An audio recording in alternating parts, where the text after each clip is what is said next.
Hola, yo soy el doctor Luis Bonomo y dentro del módulo de trauma disertaré aspectos básicos y prácticos sobre la atención inicial del paciente politraumatizado. El problema. El trauma es la principal causa de muerte en las primeras 4 décadas de la vida en la mayoría de los países desarrollados. A nivel mundial hay más de 5 millones de muertes por trauma por año, donde las colisiones vehiculares, es decir, las lesiones por tránsito, causan más de 1 millón de muertes por año. Esto significa aproximadamente el 12% de la carga mundial de enfermedades por trauma. En esta torta epidemiológica de la Organización Mundial de la Salud se observan las principales causas de muerte en el mundo, donde las enfermedades cardiovasculares ocupan el primer lugar, las neoplásicas el segundo, las enfermedades del sistema respiratorio el tercero, y con un 8% las enfermedades por causas externas, el trauma. Bueno, en esta imagen se discrimina ese 8% de causas externas a nivel mundial,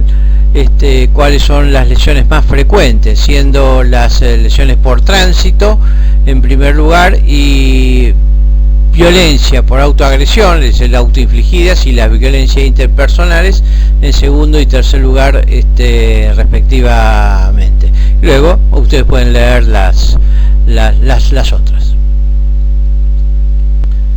Es interesante observar cómo se refleja en este gráfico que al similar índice de severidad lesional, como en los tres subsectores de desarrollo, como son los países del primer mundo, en este caso representado por Seattle en Estados Unidos, un país de altos ingresos, Monterrey en México, que representaría una ciudad de países de ingresos medios, y Kumashi en Ghana, países de bajos ingresos, como el trauma se incrementa significativamente cuanto menos ingresos estos países o estas comunidades tienen. Siguiendo la misma línea de pensamiento, se puede observar cómo, considerando la enfermedad trauma como un problema de salud pública y dedicándole inversión, dedicación y organizar sistemas de trauma, se podrían llegar a salvar entre 2 millones y 5 millones de personas cada año, invirtiéndose esa ecuación, es decir, desde los países con medianos ingresos y bajos ingresos, con un objetivo o el mismo objetivo que los países de mayores ingresos. Bueno, y en Argentina, ¿cómo estamos? En Argentina es en cierto modo un fiel reflejo de lo que sucede en casi todas partes del mundo, es decir, la enfermedad trauma representa entre el cuarto y el quinto lugar, con un 6% de las causas externas como causa principal de muerte. Bueno, y cuando desglosamos ese 6% de muertes por causas externas en la República Argentina, vemos que el primer lugar lo ocupan las lesiones por tránsito, en segundo lugar los suicidios, es decir, las lesiones por autoagresión, y las agresiones como las tres principales causas. Y creo yo es el gráfico más significativo desde el punto de vista epidemiológico, es decir, el impacto social y económico que tiene la enfermedad trauma. En las columnas verdes se observan cómo se hizo en la introducción, como la enfermedad trauma afecta fundamentalmente las primeras 4 décadas de la vida, y donde, de acuerdo a cómo se agrupan las columnas verdes, se observan que el trauma es la primera causa de muerte en gente joven, por lo menos hasta los 44 o 45 años, donde se entiende que se encuentra el núcleo de formación, de producción, de gerenciamiento, de conducción, de productividad, es decir, lo más dinámico de la sociedad. Lujos que no se pueden perder en países de medianos y bajos ingresos, dado que a partir de ahí es como se proyectará el futuro, y si perdemos esa masa crítica es un poco lo que nos marca lo que sucederá en el futuro. Bueno, en este gráfico se observan los 3 picos de muertes por trauma. El primer pico y el más importante y el más significativo es donde se producen desde el evento cero hasta minutos del acontecimiento, dado por la magnitud de la cantidad de energía absorbida por la víctima, que mata prácticamente en forma instantánea o a lo sumo algunos minutos, y donde hay muy poco lo que se puede hacer salvo hacer hincapié en prevención, prevención y prevención. La segunda curva es la famosa hora de oro, más 1 más 2 aproximadamente, donde son las llamadas muertes tempranas, es decir, donde se focalizan o deberían focalizarse los principales esfuerzos prehospitalarios e intrahospitalarios para salvar la mayor cantidad de vidas posibles. Y después vemos una tercera curva de muertes, las llamadas muertes tardías, que suceden semanas después y que en buena medida reflejan la debida o indebida atención que se produjo, se realizó, se practicó en esas primeras horas de oro, ya que reanimaciones inadecuadas terminan con las fallas multiorgánicas o pacientes sépticos que los terminan de liquidar en esa tercera y última curva. Bueno, veamos este escenario. Un conductor de 44 años pierde el control al tomar una curva a 60 km por hora y choca su camión contra un árbol. El paciente se halla inconsciente en el momento del rescate de los médicos o paramédicos en la primera atención, que impresiona con dificultad ventilatoria, una frecuencia respiratoria de 22 en el minuto, una frecuencia cardíaca de 110,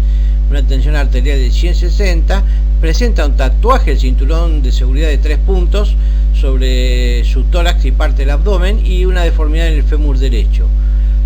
Cuando usted lo recibe en el hospital, en el intrahospitalario, el mismo tiene colocado un collar cervical, está inmovilizado sobre una tabla rígida con mascarilla, con reservorio con oxígeno suplementario a 12 litros por minuto, una vía venosa periférica con rige lactato a 14 macrogotas por minuto. Esta es la imagen del evento. Yo pregunto, ¿este paciente puede tener un trastorno de la vía aérea? ¿Y por qué? ¿Este paciente puede tener un trastorno ventilatorio? ¿Y por qué? ¿Este paciente podría estar en shock hipovolémico? ¿Y por qué?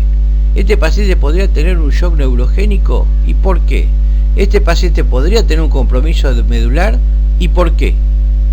Estos son los principios básicos a tener en mente la atención del paciente politraumatizado. Primero, y antes que nada, tener y conocer una sistemática, que en regla mnemotécnica es el ABCD, para evaluación y manejo de estas clases de víctimas.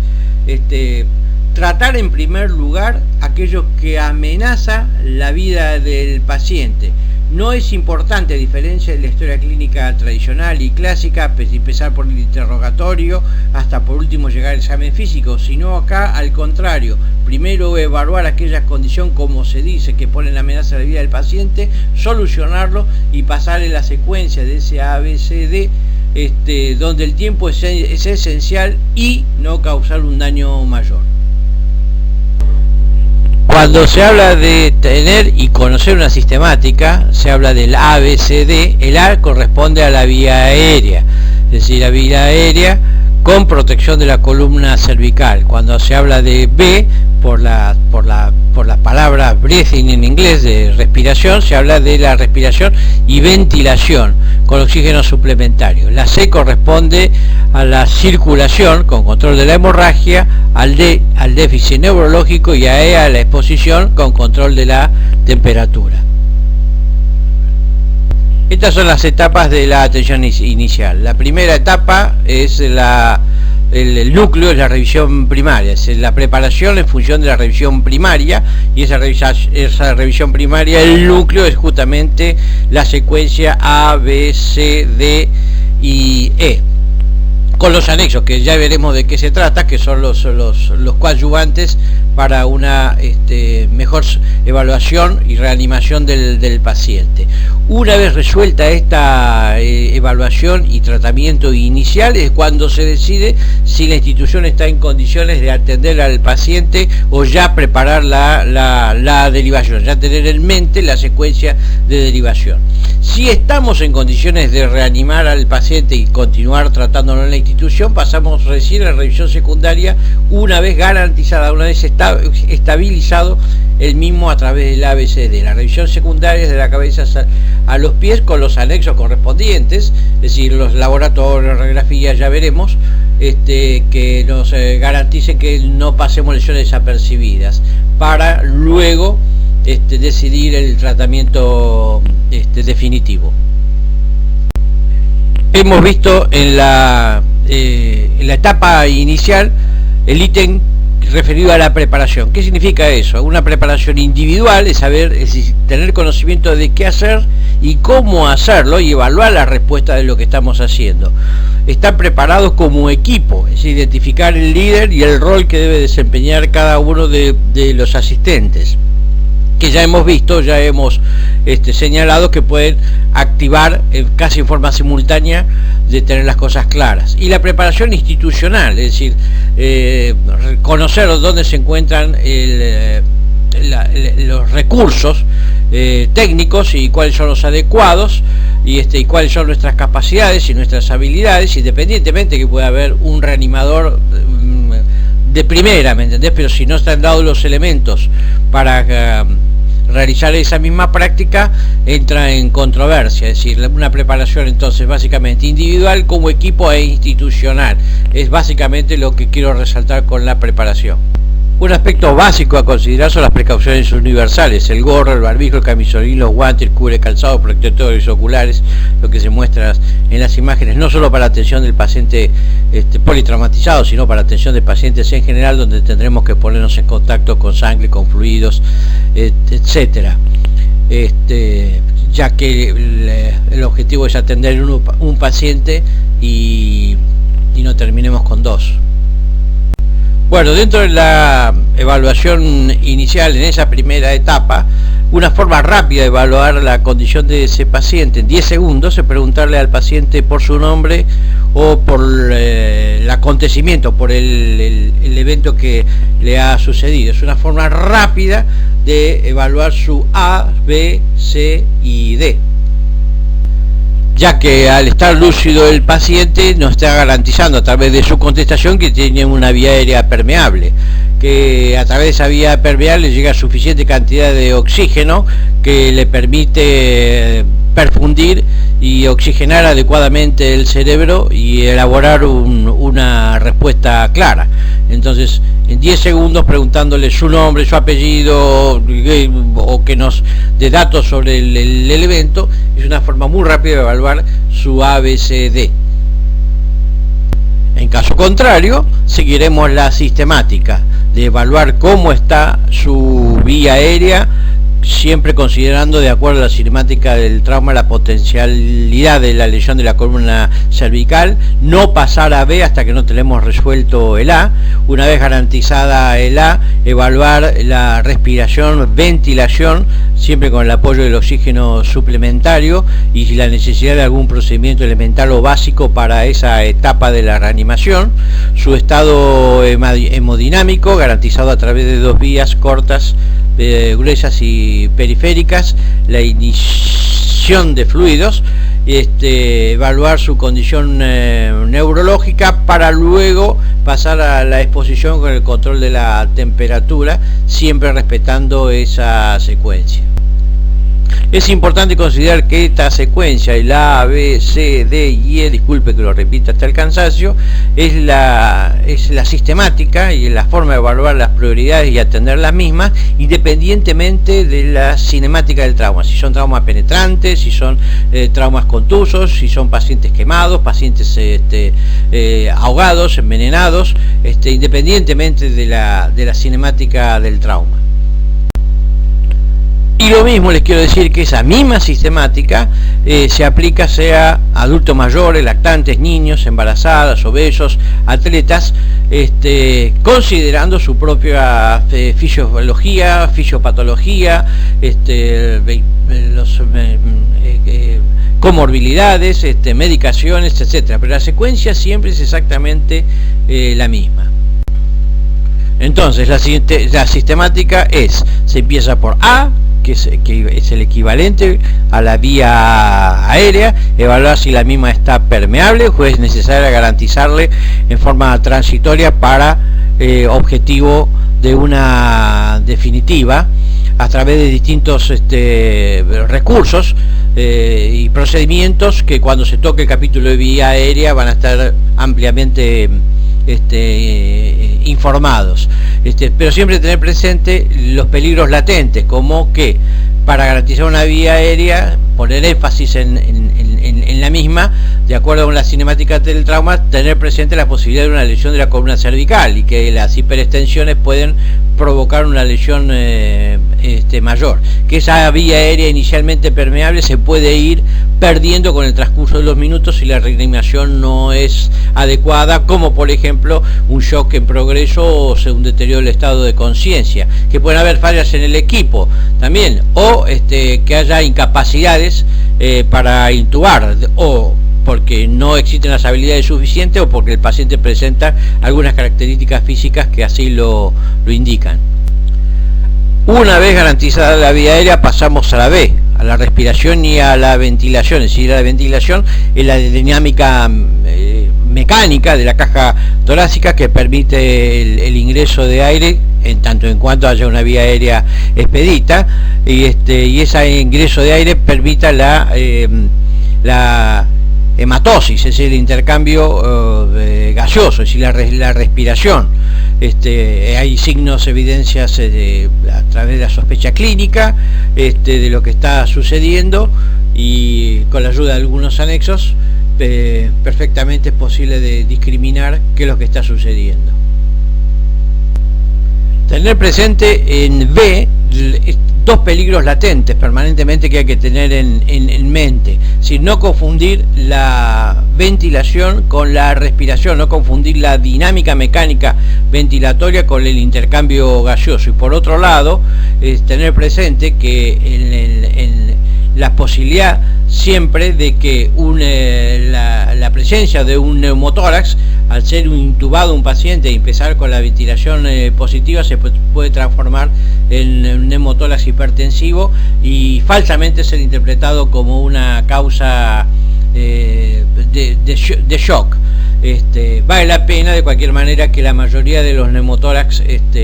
que se ven en los pacientes politraumatizados llamativamente son iatrogénicos. Garantizada la vía aérea y una adecuada ventilación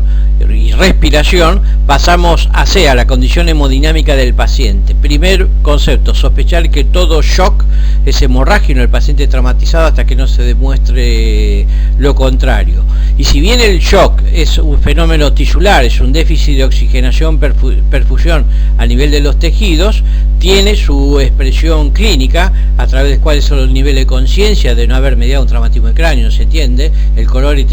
la temperatura de la piel, la frecuencia cardíaca, y la característica misma del pulso, la tensión arterial, el ritmo diurético, todos indicadores indirectos de lo que está sucediendo a nivel tisular.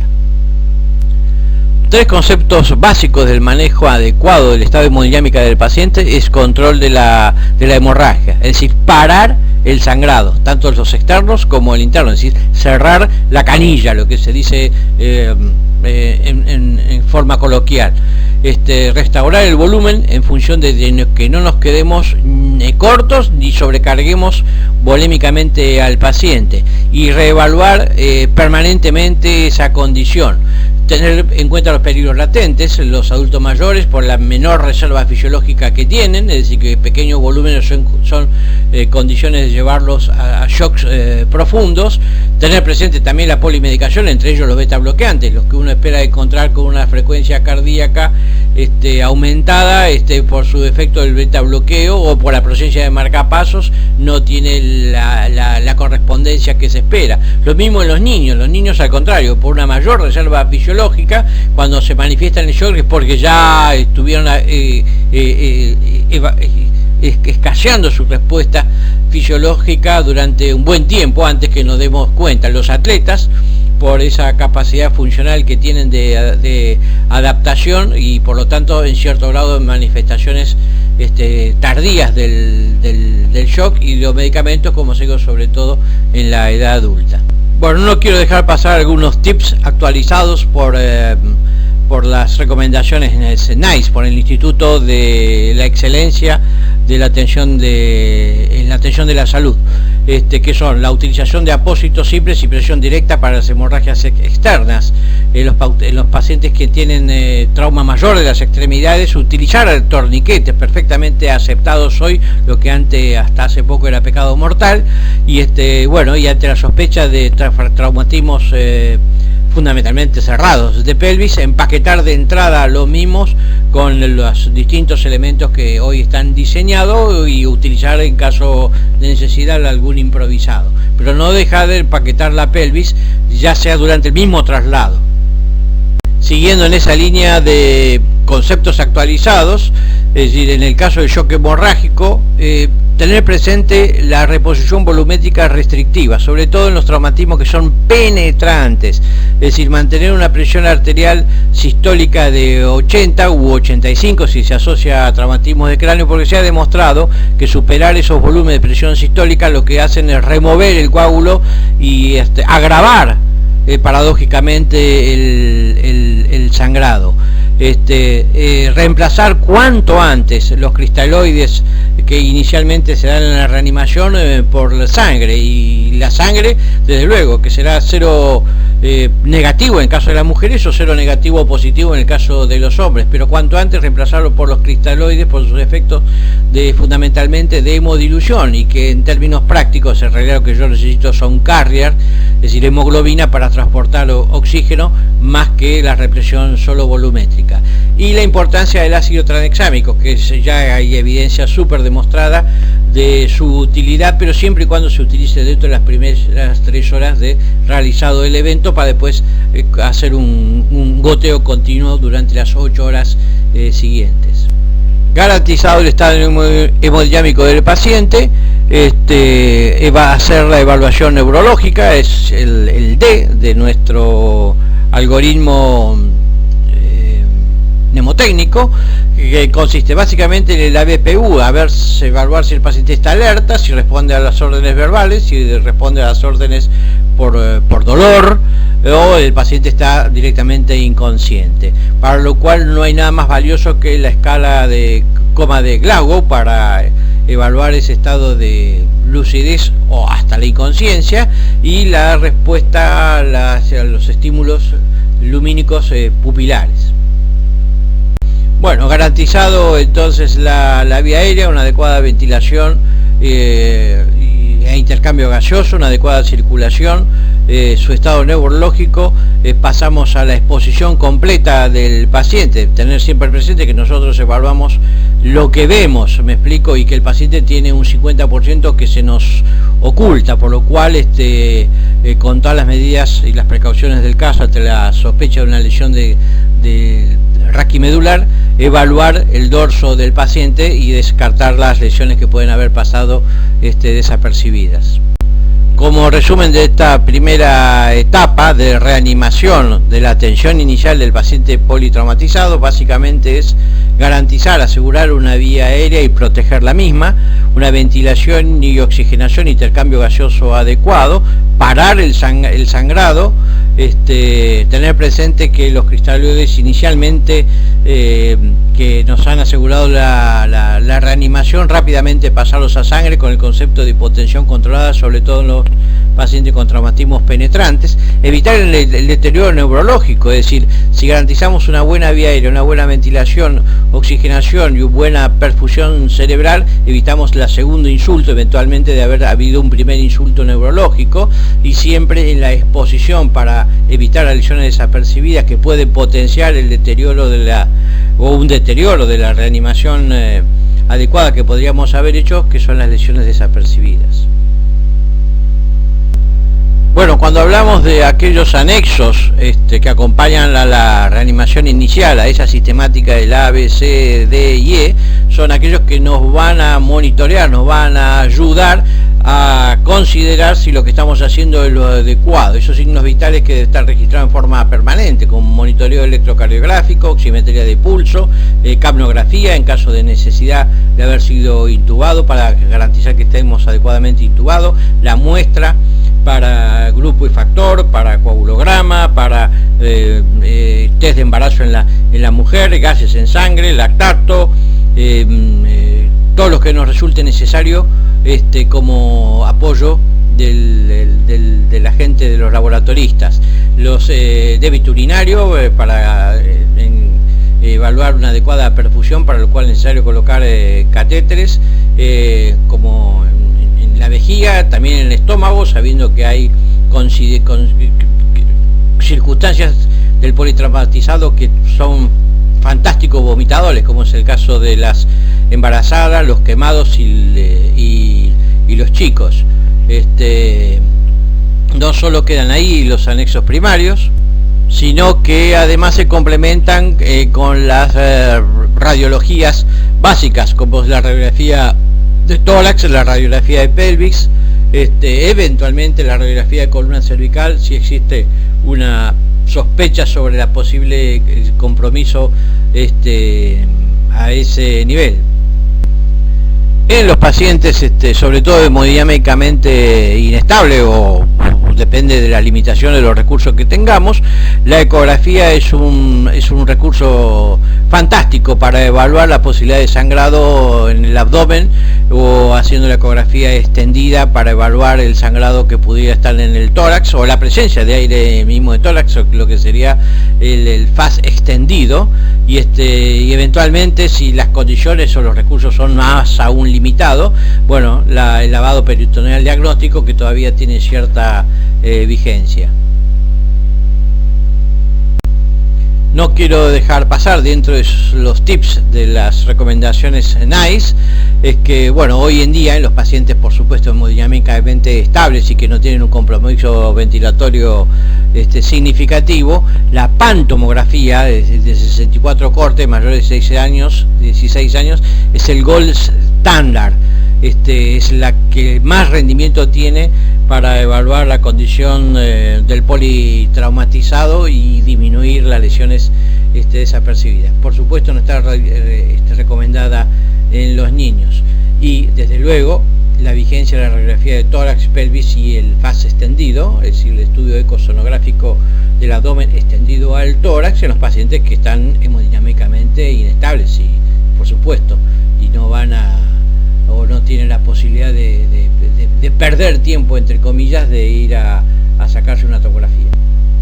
Y como decíamos, llegado a este momento, es decir, garantizado el A, B, C, D, E del paciente, este es el momento de tomar la decisión si estamos en condiciones, con el recurso humano capacitado y las capacidades técnicas locales, para la atención definitiva, por lo cual pasaremos a la segunda etapa, la evaluación secundaria, o si no, directamente es el momento de tomar la decisión de los traslados, y no seguir perdiendo tiempo en estudios que lo único que hacen es agregar demoras. Bueno, decidida la conducta de que estamos en condiciones de continuar y seguir atendiendo de acuerdo a los medios y recursos humanos y técnicos al paciente en nuestro medio, es que pasamos a la segunda etapa de la atención inicial del paciente politraumatizado, que es la revisión secundaria, donde acá hacemos hincapié en la historia clínica de antecedentes del paciente, un examen clínico más detallado de la cabeza a los pies. Entonces, cuando iniciamos esta revisión secundaria, después que se ha garantizado adecuadamente la estabilización del paciente a través de sus funciones vitales básicas, siguiendo la sistemática del ABCD, es decir, cuando se ha terminado la revisión primaria, las funciones están estabilizadas o han llegado a la normalidad, es cuando procedemos a la misma. Bueno, los componentes básicos de la revisación de la revisión secundaria del paciente es evaluar la historia clínica no solo del paciente, sino de la cinemática del trauma, dado que esto nos puede dar indicios de posibles estudios para tratar de identificar lesiones que pueden haber pasado desapercibidas, el examen de la cabeza a los pies, y si no hemos colocado las sondas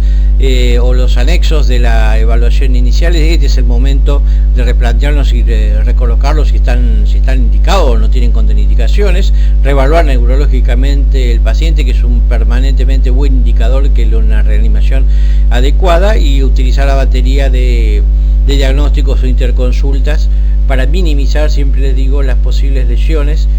que después se van a impactar en esas semanas posteriores, que pueden llevar a comprometer una adecuada reanimación inicial y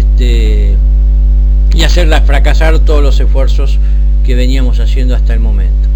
Y cuando se habla de reevaluación, la reevaluación siempre debe iniciarse por el ABCD, es decir, para garantizar que estamos haciendo las cosas bien, para luego rehacer una revisión nuevamente de lo que estamos en la etapa secundaria considerando. En forma mnemotécnica, cuando se habla de historia del paciente o de la víctima, es la historia que debe ser lo más amplia posible, es decir, evaluar sobre las alergias, medicamentos, patologías previas, las posibilidades de embarazo, libaciones ante la posibilidad de broncoaspiraciones, si hay una necesidad de alguna intervención, y lo que decíamos, la cinemática o mecanismo del trauma, que nos orienten hacia algún tipo de estudio especial. No voy a dejar de insistir en tener siempre presente la cinemática del trauma. Con estos dos ejemplos graficar algunos de los principales. Por ejemplo, las lesiones por fuego, es decir, un paciente se puede presentar perfectamente con una vía aérea permeable inicialmente, pero con el transcurso de las horas, por las partículas incandescentes que se haya broncoaspirado, terminar en un edema de glotis que después no lo salva ni una traqueotomía si no le hicimos una intubación precoz porque no sospechábamos esa posibilidad. O un paciente donde quedó impregnado, además de su trauma en estado de inconsciencia, por nafta y la hemoglobina consecuente, que nos puede oscurecer el diagnóstico, solo para tomar ejemplos de la importancia de la cinemática del trauma a considerar. Bueno, como dijimos, la evaluación secundaria se hace desde la cabeza a los pies, y acá sí se toman todos los elementos propios de la investigación semiológica, de la inspección, la palpación, la ocultación, la percusión, los estudios complementarios que nos orienten ante la sospecha del examen físico, la posibilidad de una lesión. En el caso particular de la cabeza, bueno, siempre existe la posibilidad de un estado de inconsciencia del paciente, más aún si tenemos la presencia de los ojos de mapache o los signos de Butler al nivel de la mastoides, o hay otorraquia o rinorraquia, u otorrea o rinorrea, lo que serían sospechas de la fractura de una base de cráneo, incluir la inspección ocular por la posibilidad de desprendimiento o hematomas dentro de la propia retina o el humor vítreo, o partículas extrañas, restos de cristales de parabrisa, etcétera. De ser lo más completo posible para no tener dolor de cabezas posteriores. Bueno, a nivel maxilofacial, desde luego, a la palpación, la crepitación, las asimetrías, problemas en la oclusión, tener presente la posibilidad de una lesión de las láminas cribiformes, lo que nos obligaría a sospechar la posibilidad de una fractura de la base de cráneo, por lo que evitaríamos colocar una sonda por nariz, sino pasarlo directamente en forma orogástrica, que esas mismas lesiones o deformidades, por ejemplo, nos puedan llevar una doble fractura de maxilar inferior, estando el paciente perfectamente lúcido, a una falta de tono de la base de la lengua, de las estructuras laringofaringias, y llevar a una pérdida de la vía aérea. Y bueno, son dos elementos que debemos sospechar en esta segunda evaluación y a considerar. Bueno, en el cuello particularmente evaluar si es posible la simetría de la tráquea, dado que la asimetría o la desviación de la misma no puede estar diciendo de algo que está sucediendo en tórax, los hematomas presentes que podrían estar expandiéndose, marcas como se ve en la imagen, la posibilidad de intenciones suicidas u homicidas por ahorcamiento, todo lo que nos puede llevar a una lesión de la estructura de la vía aérea y la pérdida en secuencia de la misma, en la necesidad de una rápida o precoz intubación. Es decir, todas consideraciones que no deberían pasar desapercibidas. Bueno, en el tórax en particular, las lesiones que ponen en peligro la vida inicialmente ya deben haber sido resueltas en la B del ABCD, es decir, cuando evaluamos la ventilación y el intercambio gaseoso, que de ser necesario en la reevaluación, porque la lesión no son lo suficientemente significativa o que comprometen la vida inmediata del paciente, no deberían pasar desapercibidas en la segunda evaluación y replantearla a través de la sospecha semiológica, y si no se hicieron las placas de tórax es el momento de hacerlo, la colocación en ese momento de tubos o drenaje de lo mismo, o lesiones como las lesiones traumáticas de la aorta o la contusión miocárdica, o la lesión diafragmática, que bueno, si bien no comprometen inmediatamente la vida del paciente, es un dolor de cabeza que pasen desapercibidos y bueno, y van a acentuar ese tercer pico de mortalidad. En la evaluación del abdomen, considerar fundamentalmente que si de entrada no presentaba a la inspección, sobre todo ultrasonográfica, la presencia de sangre asociada a shock o peritoneal por la sospecha de una perforación, bueno, las lesiones pueden pasar desapercibidas, sobre todo en los traumatismos de vísceras macizas, que no chocan al paciente y hasta dar la posibilidad de un tratamiento no quirúrgico, o al contrario, perforaciones que no se manifiestan inicialmente con peritonitis, sino que pasan desapercibidas, sobre todo cuando se dan en el retroperitoneo, y que en esta evaluación secundaria es cuando debemos considerarlas fundamentalmente. Bueno, la evaluación del periné, sospechar la posibilidad a través de la presencia de contusiones, laceraciones, hematomas, la posible fractura o lesiones de partes blandas, sobre todo si hay sangre en la uretra o edema de escroto o edema de labios, y bueno, será una de las contraindicaciones de colocar una sonda vesical, y no por eso se podrá hacer perfectamente una talla suprapúbica para tener un control o débito de la misma. El tacto rectal y vaginal es fundamental, dado que el tacto rectal, por ejemplo, la pérdida del esfínter o del tono esfinteriano, mejor dicho, ese es un signo indirecto de una lesión medular. La elevación de la próstata, en el caso de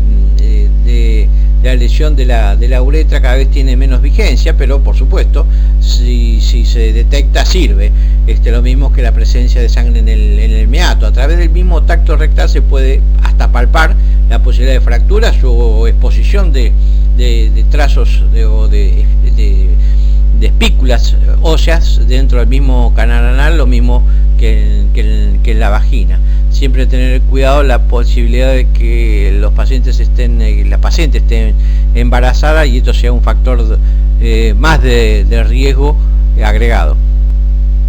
cuando inspeccionamos la pelvis, tener siempre presente que hay 4 sitios donde se acumulan la suficiente cantidad de sangre como para llevar a la condición de shock de un paciente y la necesidad de parar el sangrado y intervenir al mismo, o es en el tórax, o es en el abdomen, es en la pelvis, o es en el piso, digamos, cuando sucede sobre todo en el acontecimiento de hemorragias externas. Bueno, ante la sospecha de una lesión de pelvis, sobre todo en los traumatismos cerrados, es tratando de hacer una palpación de, ya lo van a ver más específicamente en el capítulo, pero cuando la palpación por distracción de las espinas ilíacas y que despisten dolor o presenten crepitaciones, es decir, no hay que insistir con eso, ya que una apertura la podemos terminar ampliando groseramente más si las maniobras son intempestivas, o que haya un acortamiento de un miembro con una rotación, lo que ya no está hablando de una fractura de cadera, es decir, tener alto índice de sospecha de acuerdo a la cinemática del trauma y saber que es un punto de acumulación importante de sangre. Importante la revisión de las extremidades, que salvo dobles fracturas de huesos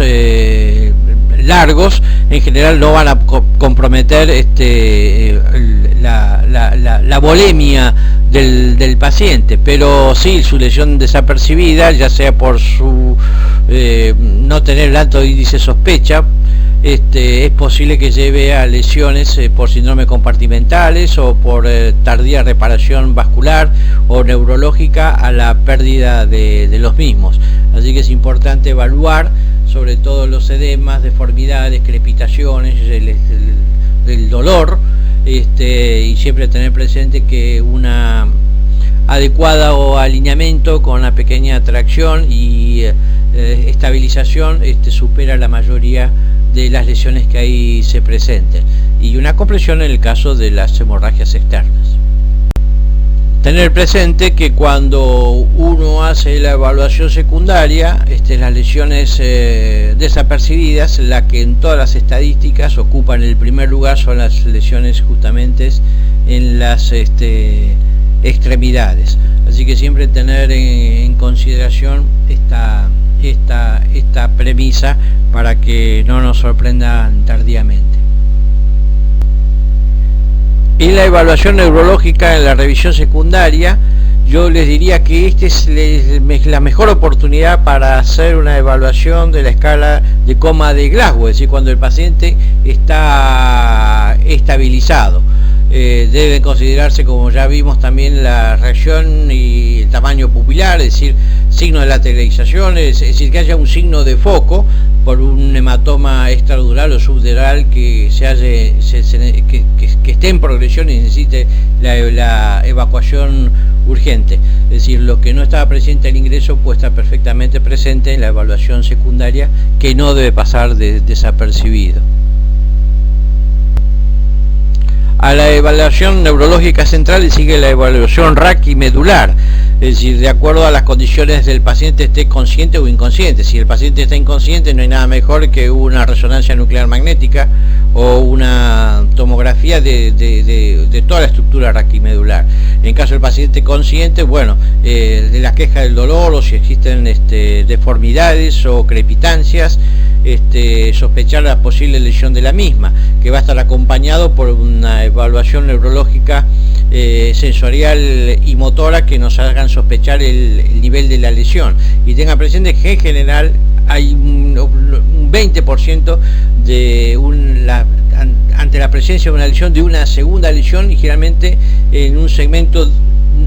que no es en continuidad del hallado.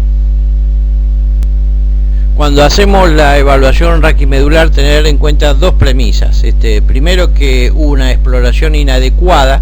de la misma puede llevar a una manipulación inadecuada de la misma y una lesión incompleta transformarse en completa. Y por el otro lado, es decir, petrificar a un paciente en la tabla rígida, en general es invitar a la aparición de escaras cuando se supera el tiempo de las 2 horas. Así que tener esas dos premisas en mente permanentemente. Otras dos premisas sobre el examen neurológico a mantener en consideración que una reanimación inadecuada o una reanimación adecuada y un deterioro posterior puede llevar a un segundo insulto neurológico, y una evaluación inadecuada o manipulación inadecuada del componente raquimedular llevar a un déficit neurológico, dos condiciones tanto a nivel central como a nivel periférico, que si bien no son las más frecuentes de las lesiones que pasan desapercibidas, son las lesiones que terminan siendo las más graves por la secuela que dejan. Y como dijimos, en esta evaluación secundaria es el momento de la utilización de los anexos radiológicos, hemodinámicos,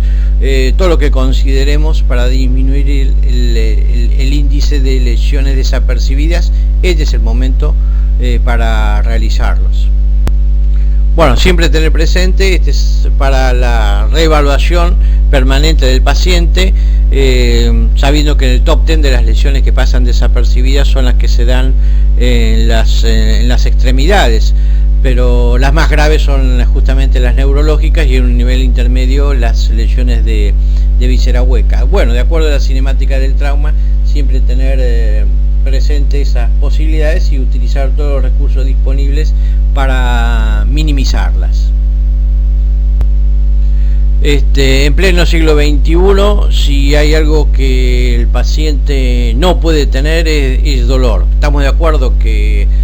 calmar el dolor no forma parte de la reanimación inicial ni de la evaluación secundaria, pero contener y calmar el mismo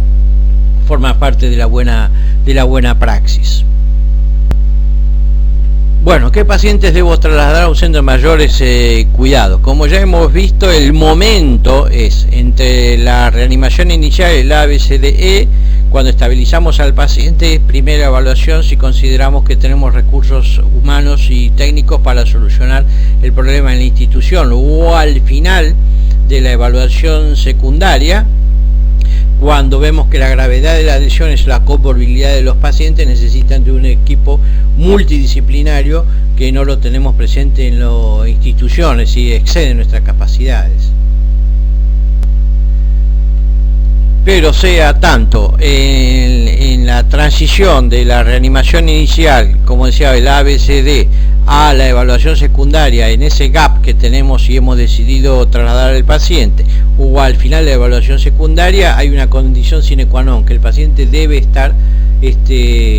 estabilizado, garantizada su vía aérea, su ventilación, su oxigenación y controlada su hemorragia, principio básico de traslado. Ahora, un principio básico de traslado es, como decíamos, paciente estabilizado, pero con acuerdos, al menos en nuestro país, con acuerdos de médico a médico, es decir, no puede haber intermediarios en esta historia, es decir, tener pleno conocimiento de lo que se traslada y pleno conocimiento de lo que se recibe, quién lo traslada y quién es el responsable en recibirlo. Resumen del capítulo, es decir, atención inicial del paciente politraumatizado, las tres etapas. Una etapa de revisión primaria, donde básicamente el núcleo, el core, es el ABCD y sus anexos. Tomar la decisión de derivar o no al paciente antes de pasar a la revisión secundaria. La revisión de secundaria con el objetivo de la revisión de la cabeza a los pies para disminuir o detectar las lesiones que pudieran estar desapercibidas o que no ponen en peligro la condición de vida del paciente. Y nuevamente se genera un nuevo gap entre el cuidado definitivo, si es para realizarlo en nuestra institución o un centro de mayor grado de especialización. Bueno, volviendo a nuestro escenario inicial, a la cinemática del trauma, al hallazgo clínico y a los signos que presenta el conductor del camión. La pregunta es si el paciente puede tener un trastorno de la vía aérea. Desde luego que sí, un trastorno directo por el cinturón de seguridad mal colocado, que podría pasarle por el cuello perfectamente y fracturarle parcialmente la laringe, o por su estado de inconsciencia, un Glasgow que esté por de menos de 8 o de 9. Este paciente puede tener un trastorno ventilatorio, desde luego que sí, ya sea por un neumotórax o un hemotórax, por fracturas costales. Este paciente puede estar en shock hipovolémico, desde luego que sí, por la posibilidad de la lesión de hígado, de vaso. Este paciente puede tener un shock neurogénico, por supuesto que sí, por una lesión de la columna cervical, que a ese nivel puede producir una desconexión simpático-parasimpática y denervar funcionalmente los músculos intercostales y solo tener una respiración diafragmática. Puede tener una columna, puede tener un compromiso medular, de luego que sí, por lo anteriormente dicho. Bueno, en el slide final se acompaña la bibliografía si ustedes quieren ampliar el capítulo. Muchas gracias.